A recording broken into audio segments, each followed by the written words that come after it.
Ce n'est pas mon histoire, mais celle de mes parents. Ça s'est passé avant ma naissance. Ça sera bref, car on me l'a raconté il y a longtemps et je m'en suis souvenu par hasard. Mes parents m'ont dit qu'ils rentraient d'une soirée tard dans la nuit. Il était à peu près 1h du matin. C'était au début de leur relation, au milieu des années 2000. Mon père conduisait, il faisait nuit noire, il n'y avait personne d'autre sur la route et elle était entourée de brousses ou de champs de canne à sucre. J'ai oublié quelle route, mais l'histoire se déroule dans le Queensland, en Australie, dans une ville rurale. Ils conduisaient tranquillement, discutant de leur soirée et de la fête, quand ils ont aperçu quelque chose sur la route. Surpris, mon père a freiné brusquement. Ils ont dit que c'était la chose la plus effrayante qu'il ait jamais vue. C'était un chien de taille moyenne à grande. J'ai oublié la taille exacte, mais je suis presque sûre que mes parents ont mentionné qu'il n'avait pas de poils. Mes parents aimaient beaucoup les animaux. Ils se sont bien sûr arrêtés, mais lorsqu'ils l'ont fait, le chien les a regardés, puis sous leurs yeux, il s'est presque transformé. Ils ont décrit son apparence comme répugnante, comme s'il modifiait son corps en temps réel. Il s'est dressé sur ses pattes arrière et avait une apparence humanoïde, avec de longues pattes ressemblant à des doigts. C'était absolument horrible et nauséabond à voir, avant que l'animal ne disparaisse dans les broussailles et les champs de canne à sucre bordant la route. Mes parents ont décrit la peur et l'horreur qu'ils ont ressenties, se regardant pour confirmer qu'ils avaient bien vu la scène. Ils sont repartis en trombe, probablement en excès de vitesse, et ils affirment que même aujourd'hui, c'est la chose la plus terrifiante qu'il ait jamais vue. Quelqu'un saurait-il de quelle créature il s'agit? Peut-être qu'il s'agit d'un skinwalker, mais je ne connais pas grand-chose à l'histoire et aux croyances religieuses des aborigènes d'Australie concernant les créatures qui hantent ce pays, hormis certaines espèces communes ou bien connues.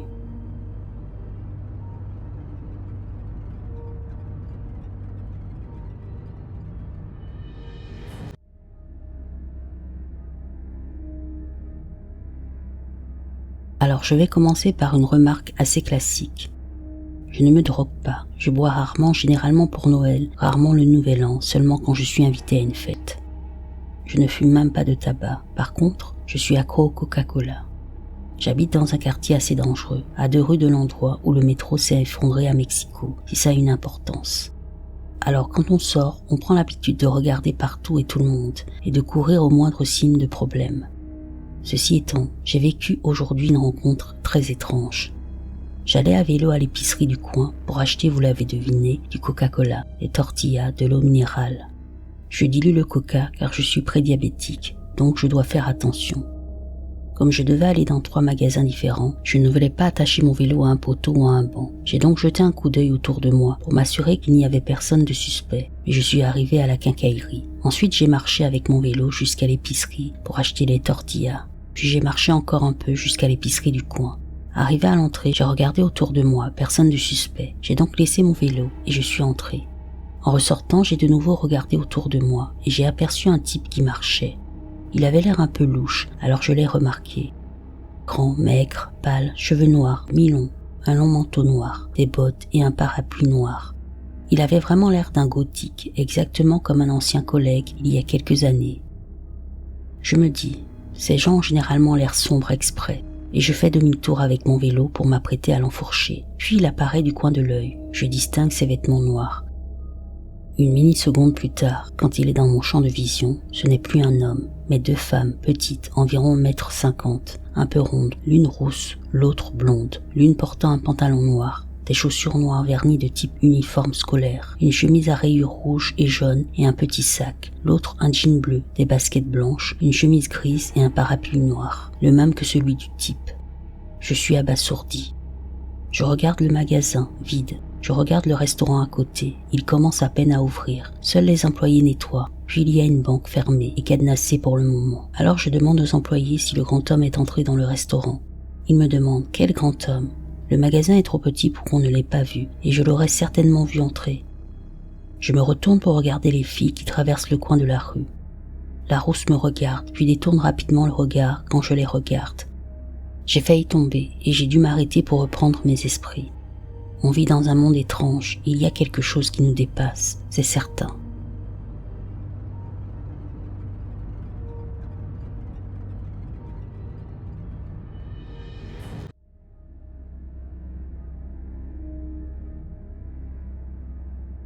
J'ai aperçu une chose près des bois.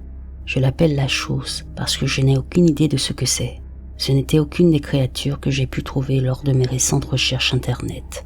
C'était peut-être une sorte de métamorphe, car lorsque je l'ai vue, elle a clairement changé de forme. Oui, j'ai bien dit qu'elle a changé de forme. Vous pouvez ne pas me croire, si vous voulez. Mais ce truc-là, ce truc de merde, c'était tellement surréaliste et tellement dingue que je suis vraiment sans voix. J'ai juste besoin de vider mon sac pour savoir si quelqu'un d'autre a déjà vu ça. Je suis sûr qu'on me prendrait pour un fou ou pour quelqu'un en manque d'attention, car ce que j'ai vu est tout simplement absurde. Je vais tenter de vous décrire les détails de ce que j'ai vu aussi crûment que possible, en m'appuyant sur mes souvenirs les plus précis. C'était au sud du New Hampshire, été 2000 ou 2001 probablement. Je ne me souviens plus exactement de la date, bien après minuit. Je vais prendre le temps de décrire cette rencontre aussi précisément que je m'en souviens, même si tout s'est passé si vite, littéralement en 10 secondes à peine. C'est pourtant le moment où j'ai vraiment observé la chose le plus longtemps. Je marchais de mon immeuble jusqu'à chez un ami tard dans la nuit. Pour aller d'un endroit à l'autre rapidement, il fallait traverser un petit bosquet, une centaine de mètres environ, qui appartenait techniquement à quelqu'un d'autre. À plusieurs reprises, quelqu'un nous avait braqué une lampe torche sur la tête et une fois, il avait même tiré un coup de feu en l'air pour essayer de nous effrayer et de nous dissuader de traverser. Mais ça n'avait jamais marché.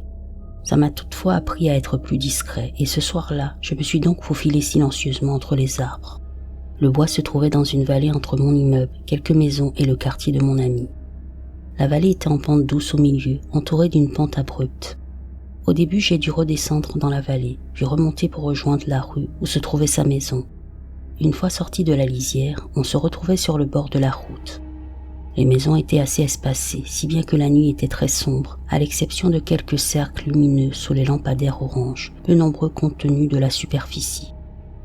J'ai traversé la vallée sans problème cette fois-ci, et j'ai pris de la vitesse pour gravir la colline devant moi, là où la forêt s'arrêtait à environ 1,5 mètre du bord de la rue. Au moment précis où je suis sorti de la lisière et me suis retrouvé sur le bord de la route, quelque chose a attiré mon attention sur ma gauche, sortant des bois de l'autre côté de la rue. Il sortit maladroitement des bois sombres et apparut à la lisière du cercle de lumière orangée qui irradiait d'un lampadaire. D'abord, et pendant un bref instant, il ressembla à une ombre, mais j'entendis un craquement provenant des feuilles mortes sous ses pattes et je compris vite que ce n'était pas une ombre. Son corps avait la forme d'un enfant affamé d'environ 1 mètre, comme on en voit dans les pays du tiers-monde, mais ses jambes et ses bras étaient si maigres qu'il semblait impossible qu'il puisse supporter son poids.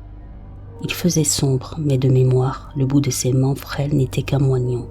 Je ne vis ni main ni pied. Ses mouvements étaient vraiment terrifiants, absurdes et contre nature, et je ne comprenais pas comment il pouvait tenir debout sur ses pattes minuscules. Il s'avança des arbres vers la rue avec une démarche extrêmement maladroite, en quelques pas à peine.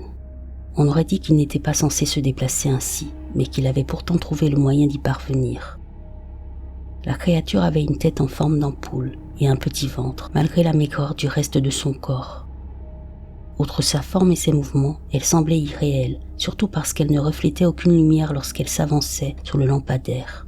Elle paraissait dépourvue de volume, son corps se fondant presque dans son ombre, et je ne pouvais deviner sa forme réelle qu'à sa façon de se déplacer. Je restais figé sur place, incapable de comprendre ce que je voyais. En quelques pas, elle sortit des arbres, traversa en titubant le carré d'herbe jusqu'à la rue, puis se dirigea maladroitement vers une bouche d'égout en bordure de route. Je ne sais pas ce que j'ai fait, si j'ai fait quoi que ce soit, mais dès que la chose a touché le trottoir, elle s'est redressée et m'a regardé. Je ne distinguais ni son visage ni rien d'autre, juste cette forme noire et bizarre qui se déplaçait avec une maladresse incroyable. Je ne saurais trop insister sur ce point, ses mouvements étaient d'une désorganisation grotesque. Ce qui s'est passé ensuite m'a fait fuir dans les bois avec toute la lâcheté qui m'a permis de survivre jusqu'à aujourd'hui.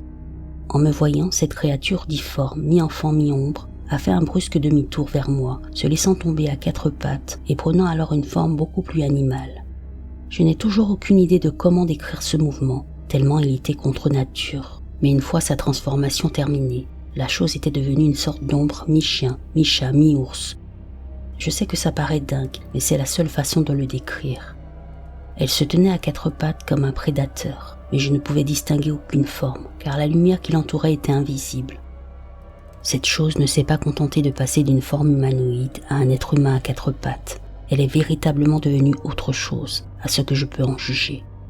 Dès que la créature s'est mise à quatre pattes et a perdu son apparence humanoïde, ses yeux ont brillé d'un jaune intense et elle a poussé un cri strident.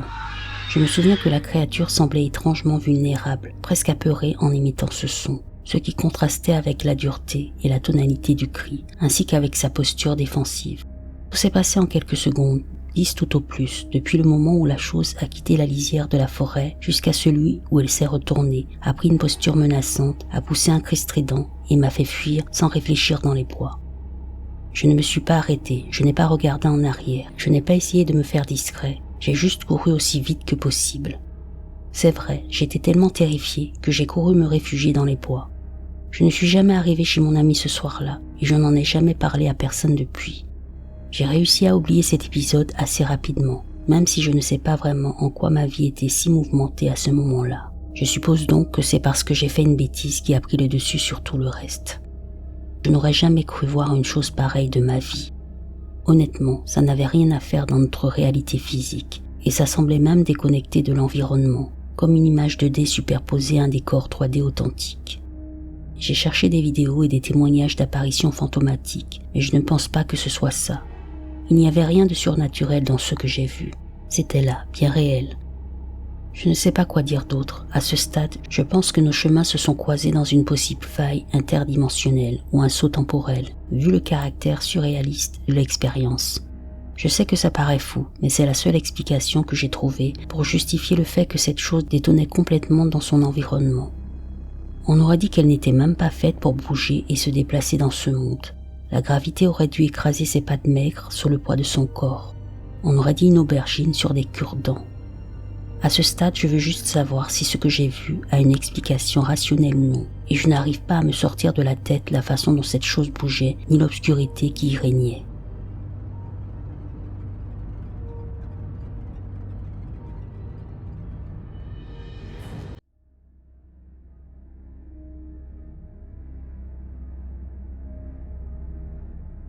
J'avais 19 ou 20 ans. Ce jour-là, j'attendais un ami au centre-ville. On avait prévu de se retrouver dans un bar pour boire un verre en journée, et j'étais exceptionnellement en avance. Je n'aime pas boire seul et mon ami m'avait envoyé un message pour me dire qu'il ne tarderait plus. Le bar où nous avions rendez-vous se trouvait en face de la gare principale, de l'autre côté d'une des artères les plus fréquentées de la ville, à proximité d'une importante ligne de bus. Il y a une sorte de monument à l'angle de la rue, une statue du cardinal Basilium installée sur des marches en béton. Plutôt que d'aller boire un verre au bar, j'ai décidé d'attendre mon ami près de ce monument et d'observer les passants. C'était il y a longtemps, Facebook en était encore à ses balbutiements, les réseaux sociaux étaient très limités et de toute façon, mon téléphone était vraiment pourri. Alors je me suis assis, j'ai allumé une cigarette et j'ai regardé les gens vaquer à leur occupation. Je n'étais pas assis depuis longtemps lorsqu'un bus s'est arrêté à un feu rouge, coincé dans les embouteillages. Comme on le fait souvent quand on est assis et qu'un bus s'arrête devant soi, j'ai jeté un coup d'œil aux passagers. C'est alors que j'ai remarqué un homme qui me fixait doigt dans les yeux. Il avait l'air plutôt normal, mais négligé, un peu comme ces chômeurs au bord de l'alcoolisme. Je me souviens très bien de ses yeux en revanche. Ils étaient si sombres et pourtant si intenses. Dès que nos regards se sont croisés, j'ai été paralysé et j'ai ressenti une sorte de décharge électrique dans la nuque. J'ai détourné le regard une fraction de seconde et quand j'ai regardé à nouveau, son visage avait complètement changé. Sa bouche était grande ouverte, formant un O comme un bâillement déformé et ses dents, jaune-noir, mesuraient 5 à 7 cm et étaient pointues. J'étais terrifié. J'ai eu l'impression de transpirer à grosses gouttes et mes oreilles bourdonnaient comme si une bombe avait explosé à côté de moi. J'ai détourné le regard pour rassembler mes affaires et partir aussitôt. En me relevant, j'ai regardé à nouveau et l'homme me fixait toujours, un visage en apparence normale, mais avec ce même regard sombre et intense. J'ai traversé la route en courant au feu rouge. Juste avant qu'il ne passe au vert, j'ai regardé dans le bus et l'homme avait disparu. Il s'était volatilisé. J'étais terrifié à l'idée qu'il en soit sorti et qu'il vienne me chercher. Je me suis planté au bar, dos au mur, pour scruter les alentours. Rien, aucune trace de lui. Je n'ai jamais rien vu qui lui ressemble, ni avant ni après. Je tiens vraiment à préciser que je n'avais consommé ni alcool ni aucune autre substance. Mon ami est arrivé environ 10 minutes plus tard. Je lui ai raconté ce qui s'était passé, mais au bout d'1 heure environ, j'ai pensé que c'était peut-être la fatigue. Tout s'est déroulé depuis l'arrivée du bus jusqu'au moment où je me suis retrouvé dos au mur du bar, probablement en moins d'une minute, mais ça m'a paru une éternité et je me souviens de cette minute avec une précision incroyable. J'ai essayé de ne plus y penser, mais de temps en temps je tombe sur une discussion qui relate une expérience similaire. Ça paraît complètement dingue, mais c'est arrivé. Ceux à qui je l'ai raconté pensent que j'étais peut-être juste épuisé ou stressé, ce qui est souvent le cas, mais je sais ce que j'ai vu. Peut-être que mon esprit était surchargé, j'en sais rien, mais ce dont je suis sûr, c'est que je n'oublierai jamais ce visage, ni ses yeux, ni ce que j'ai ressenti pendant cette unique minute de ma vie.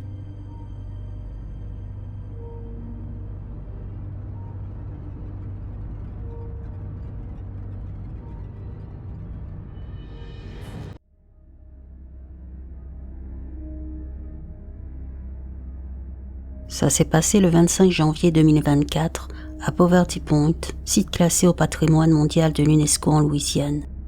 Le parc comprend plusieurs tumulus amérindiens datant de 3000 à 1100 avant Jésus-Christ et des ouvrages de terrassement semi-circulaires.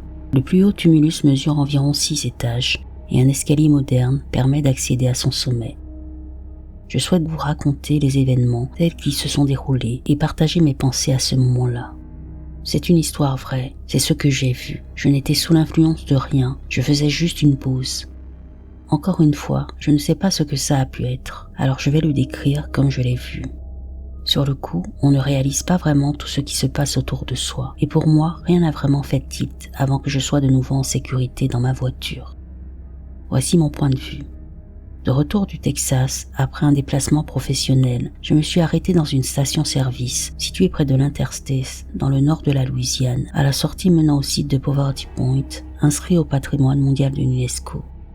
J'en avais entendu parler et après mûre réflexion, j'ai décidé de faire un petit détour de 15 minutes pour aller y jeter un coup d'œil. Le soleil commençait à se coucher et le parc était déjà fermé. Je ne savais donc pas à quoi m'attendre. Je roulais à travers des champs plats, le soleil couchant rendait le ciel absolument magnifique. À ce moment-là, j'étais content d'avoir choisi la route panoramique et de faire cette pause. En arrivant, je n'ai trouvé aucune barrière ni quoi que ce soit qui m'empêche de faire ma visite libre. Il n'y avait personne non plus. Ce parc est à des kilomètres de la ville la plus proche. Le calme y régnait donc. Le brouillard était épais et bas.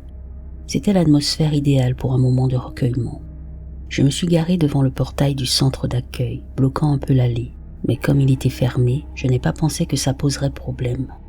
J'avais marché environ 5 minutes sur le sentier qui traverse le champ entre les terrassements lorsqu'une voiture s'est arrêtée derrière moi. Le conducteur est sorti et semblait inspecter ma voiture. J'ai cru que c'était un garde forestier qui me demandait de libérer l'allée. J'ai songé à faire demi-tour pour voir ce qui se passait et si je devais bouger, mais j'ai finalement laissé tomber et j'ai continué mon chemin. En suivant le chemin pavé, je cherchais l'escalier menant au sommet. Apparemment, il faisait trop sombre et je l'ai raté. J'ai fini par faire tout le tour du monticule avant de le retrouver enfin près de mon point de départ. La promenade était agréable. J'ai aperçu des tatous et d'autres animaux sauvages. L'épais brouillard créait une atmosphère particulière. J'avais l'impression de marcher parmi les esprits amérindiens. J'imaginais des gens vivant ici il y a 5000 ans et construisant ces structures monolithiques. Le monticule était assez haut, environ 23 mètres. La vue était absolument époustouflante. J'y ai passé une vingtaine de minutes à admirer les derniers rayons de soleil couchant. C'était presque une expérience spirituelle. J'ai remarqué une certaine réverbération dans la forêt, alors j'ai voulu la tester en lançant un bonjour. L'écho était assez long et semblait s'étendre sur des kilomètres. J'ai donc recommencé un peu plus fort. La nuit commençait vraiment à tomber et il était temps de reprendre la route. J'ai filmé une dernière vidéo du haut et j'ai commencé à redescendre les escaliers. À peine avais-je commencé à descendre que la forêt devint plus bruyante. Les insectes se mirent à bourdonner plus fort et l'atmosphère passa en l'espace d'une minute du calme à un grésillement lourd. Au bout d'une vingtaine de secondes, un animal se mit à hurler. N'étant pas descendu très loin, je remontai pour voir ce qui se passait. Pendant les minutes qui suivirent, j'entendis les hurlements de ce que je supposais être un coyote. Je pouvais presque situer précisément d'où provenait le son dans les bois en contrebas. Les hurlements étaient sinistres, on aurait dit un chien qui aboie, puis un hurlement long et puissant. Le soleil était couché, il ne restait que quelques lueurs avant la nuit. Au bout de 2 ou 3 minutes, les hurlements cessèrent et la forêt retrouva son silence. je n'ai plus rien entendu de semblable. Ce n'était qu'une brève interruption au cours de ma promenade paisible. Après être enfin descendu du tumulus, plutôt que de reprendre le chemin principal, j'ai emprunté un sentier plus direct à travers une clairière entre les bois. Il faisait sombre, mais la lune brillait suffisamment. Je n'ai pas voulu utiliser ma lampe torche car je profitais de la nature et je ne voulais pas que les gardes du parc me remarquent au cas où ils seraient encore dans les parages. Même après ces hurlements, si je remarquais quelque chose d'étrange, je me disais que mes sens me jouaient des tours. J'ai cependant remarqué une chose. J'avais l'impression d'être suivi dans la forêt. Je l'entendais en marchant, mais cela cessait dès que je m'arrêtais. Je me disais simplement que c'était des tatous ou quelque chose du genre et je continuais mon chemin. J'avais dépassé la forêt et me retrouvais dans le champ ouvert entre ma voiture et moi. Ce champ n'est qu'un espace dégagé, recouvert d'herbes rases jusqu'à la route. Il correspond à environ 3 terrains de football de terrassement semi-circulaire, mais reste globalement plat. À une 40aine de mètres de mon camion, une autre voiture arrive à ma gauche. C'est là que je l'ai vue. Je vais vous raconter exactement ce que j'ai vu et comment mon cerveau l'a interprété. J'ai cru apercevoir quelque chose du coin de l'œil dans le champ. Je regarde, il n'y a rien. Je continue à marcher, mais il me semble remarquer quelque chose à nouveau. Je jette un second coup d'œil et j'aperçois une petite silhouette sombre venant de ma gauche, à mi-chemin entre moi et la route. Je me demande si je ne rêve pas ou si ce n'est pas une ombre, mais ensuite je me dis non, c'est quelque chose de petit, un tatou qui court. Et là, ça grossit. Je me dis non, c'était un petit chien. Ça grossit encore, alors je me dis peut-être un gros chien. Il court parallèlement à la voiture, comme s'il la poursuivait. Il grossit, et puis ses pattes avant ne se posent plus. Il se tient debout et court sur 2 pattes. C'est sûrement le garde forestier qui m'a repéré, et il doit me faire une blague parce que je suis là après la fermeture et que je me suis garé en plein milieu. Ses bras restent le long du corps pendant qu'il court, et il a l'air grand et presque stoïque. Il reste ainsi pendant environ 5 secondes, puis bondit en avant, ses bras se déploient, et je me demande si c'est un kangourou. Il atterrit et court à 4 pattes. Mon cerveau passe en revue, panthère, coyote, cerf-singe, pour essayer d'identifier ce que je vois. Cette silhouette continue de poursuivre la voiture. Il courait en écartant puis en repliant ses pattes avant et arrière. Il courait si vite et de façon si anormale. On aurait dit un tatou, mais maintenant c'était un singe panthère de plus de 2 mètres. Une autre voiture arrive par derrière. Les phares éclairent suffisamment la créature pour que je puisse distinguer sa fourrure gris-brun, sa queue de loup et son corps longiligne, large mais musclé. Il courait toujours parallèlement à la route et poursuivait la 2e voiture dans l'obscurité. Cette rencontre a probablement duré une 20aine de secondes, pendant lesquelles je suis resté là, un peu abasourdi. Qu'est-ce que je venais de voir? J'étais complètement déboussolé. Ça ressemblait à plein d'animaux différents, mais en même temps à aucun. Je suis presque sûr que l'hypothèse d'un garde forestier est à exclure. J'ai appelé ma cousine et je lui ai dit juste de rester en ligne 1 minute pendant que je rejoignais ma voiture. Il fallait absolument que je croie ce que je venais de voir, alors oui, j'avais besoin d'appeler une amie. Je n'avais pas vraiment ressenti de nervosité ni de peur jusqu'aux derniers 15 mètres qui me séparaient de ma voiture. Je me suis dit que si je devais être attaqué, c'est ici que ça se passerait. Je n'ai jamais été aussi content de voir les voyants de déverrouillage s'allumer. Je monte dans la voiture, je verrouille les portières et je dis à ma cousine. Je n'ai aucune idée de ce que c'était. Je lui raconte ce que j'ai vu, mais bien sûr, j'avais du mal à le décrire. C'était comme ceci, mais pas comme cela, mais un peu comme ceci, mais rien de comparable. Une sorte de kangourou, singe, panthère, chien garde forestier. Ça a couru juste devant moi, il y avait du brouillard, mais il n'y avait littéralement rien d'autre qu'un champ d'air plate entre ma voiture et moi. Mon prochain arrêt fut ma brasserie préférée à Vicksburg. J'ai donc eu beaucoup de mal à déterminer ce que cela pouvait être. J'ai même imaginé un troupeau de tatous bondissant formant des formes étranges. Sous sa forme finale, c'était bien trop gros pour être un coyote ou un animal plus petit qu'une grande panthère adulte. Cela ne ressemblait vraiment à aucun animal que je connaisse. De retour chez moi, comme j'étais sur un site de tumulus, j'ai commencé à me renseigner sur les mythes amérindiens. Après avoir fait défiler un peu la page, j'ai trouvé un dessin qui ressemblait presque trait pour trait à ce que j'avais vu. Le site web indiquait qu'il s'agissait d'un skinwalker. C'est troublant à quel point un skinwalker correspond à mon expérience. Les terres amérindiennes, les hurlements, la traque dans les bois, la silhouette sombre se transformant en un petit animal, puis en une forme humaine, puis un grand animal poursuivant des voitures. Le rougarou ou homme-chien de Louisiane correspond mieux à la région qu'un squelette marcheur. J'ai trouvé une représentation qui ressemble beaucoup à ce que j'ai vu. Je suis presque convaincu que la légende du loup-garou décrit bien une créature ou une entité métamorphe. Avant, je pensais que la théorie du Bigfoot interdimensionnel était absurde, mais maintenant, je pense que c'est la meilleure explication. Finalement, cela ne semblait pas faire partie de notre réalité habituelle. L'animal réel le plus proche sous sa forme finale serait un loup à crinière, mais il n'est pas originaire de la région. J'ai donc découvert que j'avais peut-être aperçu un skinwalker ou une autre créature mythique des Amérindiens de Louisiane. À vous de voir, je n'en sais rien. Quoi qu'il en soit, ce que j'ai vu était vraiment étrange.